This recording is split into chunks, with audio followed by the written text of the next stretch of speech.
সম্মানিত ভিউয়ার্স, আসসালামু আলাইকুম ওয়া রাহমাতুল্লাহি ওয়া বারাকাতুহু। আশা করি সবাই আল্লাহর অশেষ রহমতে ভালো আছেন, সুস্থ আছেন। এই চ্যানেলে আরেকটি নতুন গুরুত্বপূর্ণ ভিডিওতে আপনাদের সবাইকে স্বাগতম।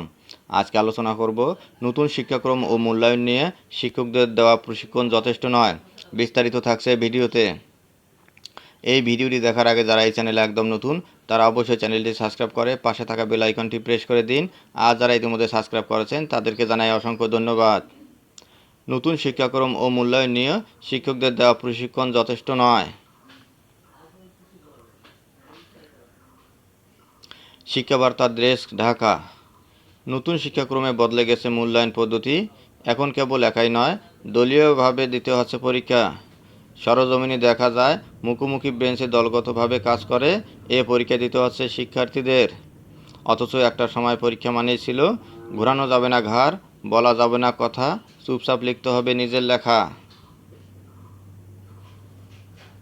ষান্মাসিক পরীক্ষার মাধ্যমে বদল এসেছে সেই অবস্থায়। মুখস্থ বিদ্যার বদলে কে কতটুকু বুঝলো তা যাচাইয়ে ব্যবস্থা নেওয়া হয়েছে। তাই কখনো এককভাবে, কখনো জোড়ায় বা দলীয়ভাবে হচ্ছে পরীক্ষা। আবার সারা বছর স্কুলের শিক্ষণকালীন মূল্যায়নও যোগ হবে সামষ্টিক মূল্যায়নে। সঙ্গে গ্রেডিং পদ্ধতি বদলে যাবে নতুন 7 সূচকে, যা প্রকাশ করা হবে ইংরেজি বর্ণ দিয়ে।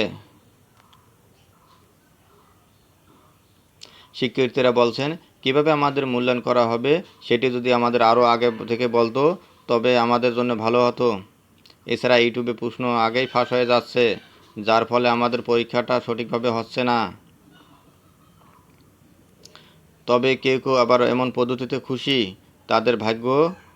তাদের ভাষ্য, দলগতভাবে এ পরীক্ষাগুলো অনুষ্ঠিত হওয়ায় আমরা মিলেমিশে পরীক্ষা দিতে পারছি, এজন্য খুব ভালো লাগছে।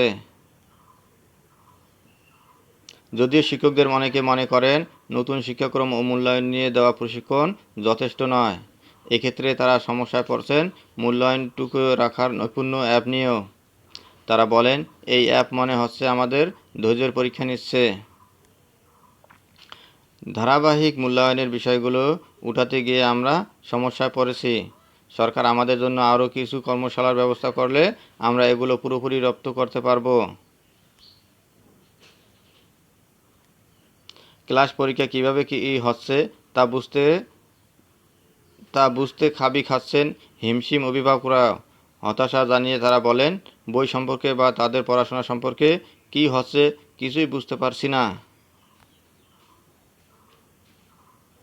যদিও জাতীয় শিক্ষাক্রম ও পাঠ্যপুস্তক বোর্ডের এনসিটিবি চেয়ারম্যান রুটিন দায়িত্ব মোহাম্মদ মশিউজ্জামান গণমাধ্যমকে বলেন, শিক্ষকদের যথেষ্ট প্রশিক্ষণ দেওয়া হয়েছে, আর অ্যাপ ব্যবহার করতে না পারার দায় শিক্ষকদেরই।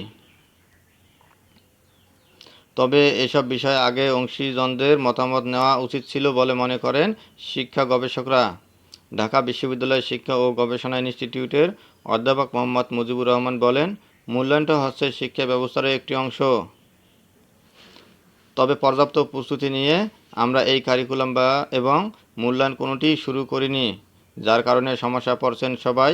মনে রাখতে হবে, শিক্ষার্থীরা গিনি পিগ নয়। ধন্যবাদ জানিয়ে বিদায় নেওয়ার আগে আবার অনুরোধ জানাই, যদি ভিডিওটি ভালো লাগে এবং সর্বশেষ শিক্ষামূলক আপডেট ভিডিও পেতে চান তাহলে অবশ্যই চ্যানেলটি সাবস্ক্রাইব করুন।